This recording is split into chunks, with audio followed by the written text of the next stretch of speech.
की स्पीड पकड़ेगी। यानी मैं ये समझ सकता हूं कि भारत ब्रह्मोस 2 को लेकर 1500 किलोमीटर की एक रेंज रख रहा है। जाहिर सी बात है कि रूस इसमें शायद हिस्सा नहीं बने, लेकिन भारत ये अपने दम पे कर रहा है।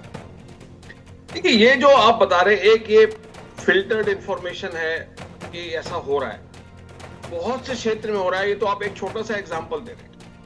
आपको ये समझना पड़ेगा, ये जो आप बात बोल रहे हैं या हम लोग सब बात कर रहे हैं, ये एक बहुत अहम हिस्सा है। देखिए जी, चालें भी बदल रही हैं, चलाने वाले भी बदल रहे हैं और चलने वाले हथियार भी बदल रहे हैं। चालें बदल रही हैं, चालों में तो तीनों डिफेंस के इंटीग्रेटेड के जो फोर्सेस हैं वो है आर्मी, नेवी, एयरफोर्स। अब देखिए, उसमें रिसर्च एंड एनालिसिस विंग और एनआईए का कितना बढ़िया समग्र निवेश, उसमें कोऑर्डिनेशन हो गया। उसके अलावा जो हमारे पैरामिलिट्री फोर्सेस है, जो बहुत ही अहम हिस्सा हैं, हालांकि वो फॉल करते हैं मिनिस्ट्री ऑफ होम अफेयर्स में, लेकिन how beautifully it has been integrated. तो ये जो चालें बन रही हैं, ये तीनों defence headquarters, NIA, research analysis wing, RAW, और साथ में आपका जो तीन अपने जो पैरामिलिट्री फोर्स है, लगभग 9-10 पैरामिलिट्री फोर्सेस हैं, उसमें से कुछ तो वेस्टर्न बॉर्डर्स पर है। तो चालें बदल रही हैं। अब जैसे मेजर जनरल साहब ने कहा, चालक बदल रहे हैं। आपने आज से 12-15 साल पहले नहीं देखा होगा कि जो जेसीओ लेवल का जो ऑफिसर है, जो गैजेटेड ऑफिसर भी माना जाता है उनको, बिलो ऑफिसर रैंक, उनका आप देखिए कितना ब्यूटीफुली वो उन चीजों को एक्सप्लेन कर पा रहे हैं। जहां पहले कोई एक कैप्टन खड़े होके किसी चीज को एक्सप्लेन किया करते थे, वहां एक कोई जेसीओ साहिबान वो एक्सप्लेन कर रहे हैं। The quality of man power is improving, मतलब चालक बदल रहा है और जो चलाने वाले हथियार हैं वो भी बदल रहे हैं। It is ongoing process. जो आपने एग्जांपल दिया वो तो एक एग्जांपल है।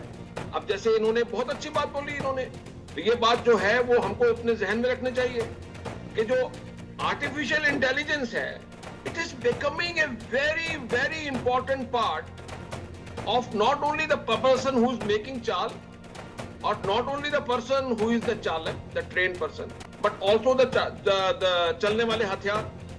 अब आर्टिफिशियल इंटेलिजेंस अगर इंटीग्रेट हो रहा है बड़ा लिमिटेड वे में, जो मेरे पास इंफॉर्मेशन है, हमारे पास जो पब्लिक डोमेन में इंफॉर्मेशन है, we don't have to get into any substantial confidential information. उसके अनुसार आर्टिफिशियल इंटेलिजेंस जो इंटीग्रेट हुआ है वो बड़ा लिमिटेड इंटीग्रेट हुआ है। अब आप जो अक्रॉस द बॉर्डर्स गए हैं, वो सब आर्टिफिशियल इंटेलिजेंस से ही वो ड्राइव हो रहे थे। वो तो अभी इस पर बहुत ज्यादा फोकस दिया जा रहा है। और जितना भी नया हथियार आएगा, जितना भी नया चलने वाला हथियार आएगा, वो चाहे किसी भी लेवल का हो, उसमें आर्टिफिशियल इंटेलिजेंस का तो बहुत ही बड़ा रोल होने वाला है। ये हमको बात जो है वो समझनी पड़ेगी इस पर।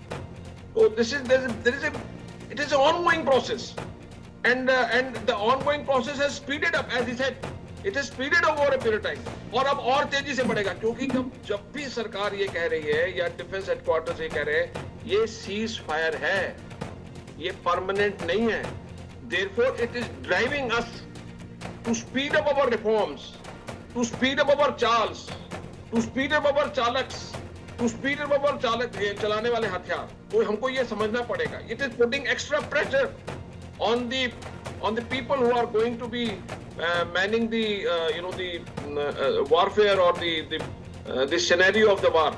It is putting extra pressure on them. ये बहुत अच्छी बात भी है कि जहां जो DRDO कुछ समय पहले तक एक, sorry to say that, but लोग कहते हैं, हमारे पार्लमेंट में पहले कहा जाता था कि ये सोया हुआ हाथी है।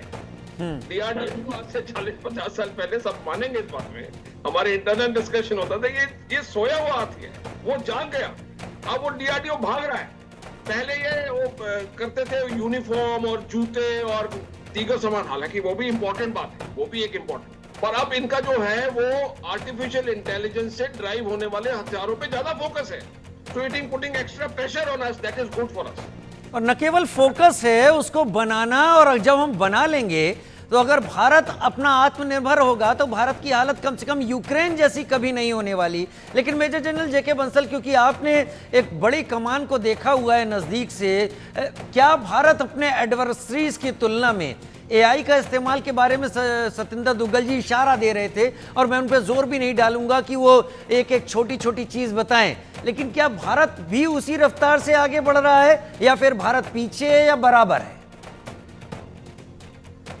देखिए, ये सवाल जो आपने बहुत अच्छा पूछा है। स्पीड हमने बढ़ा दी, अब पीछे का तो कोई मतलब ही नहीं है। अब जो है ठीक है, कुछ चीज़ें जो हैं जैसे हमारे एडवर्सरी हैं स्पेसिफिकली चाइना, उनका थोड़ा पहले शुरू हुआ था, उन्होंने पहले से कर दी थी। तो अभी एक तो जो डीआरडीओ के अंदर में बहुत एक मोटिवेशन, और मोटिवेशन का की वजह से जो पहले इतना नहीं था ज़्यादा है वो बढ़ रही है। दूसरा एक बहुत इंपॉर्टेंट फैक्टर ये है कि जो भी प्राइवेट कंपनी जो है वो आ गई हैं इसमें। क्या था पहले जो डीआरडीओ बनाता था और टेक्नोलॉजी को कोई लेने वाला नहीं था, और अब फिर उसको जब तक बाई बैक नहीं होता है फिर तो प्राइवेट आते हैं, क्योंकि प्राइवेट ऑर्गेनाइजेशन के लिए तो फंड्स का जो रीजनरेशन या एक बहुत ज़रूरी है। डीआरडीओ को तो जो फंड्स दे दिया गवर्नमेंट में उसके ऊपर काम कर रहे हैं, उनको पैसा कमाने वाली बात तो है नहीं। लेकिन जो प्राइवेट ऑर्गेनाइजेशन है कंपनी, वो तो तभी चलेंगी कि उन्हें को प्रॉफिट होगा या वो रिट्रीव करेंगी। तो अब बहुत सारे जो प्राइवेट सेक्टर इसमें प्रोडक्शन आ गए हैं, तो वो अब स्पीड पकड़ चुका है। पहले बहुत कम आते थे, कुछ चीज़ें बनाती थी, कभी लार्सन एंड टूब्रो आ गया, ये आ गया, वो आ गया, फिर HAL ने कर दिया या BHEL है, ये सब चलते रहते थे, या मुंबई में है या उसमें है बेंगलोर में। अब जो है जो प्राइवेट जो प्लेयर आगे हैं उनको या तो और डिमांड बढ़ गई है, तो हर क्षेत्र में प्रोग्रेस जो है बहुत तेज़ी से बढ़ रही है, एक्सपोनेंशियल हो गया। तो हम बहुत जल्दी कैचअप करेंगे।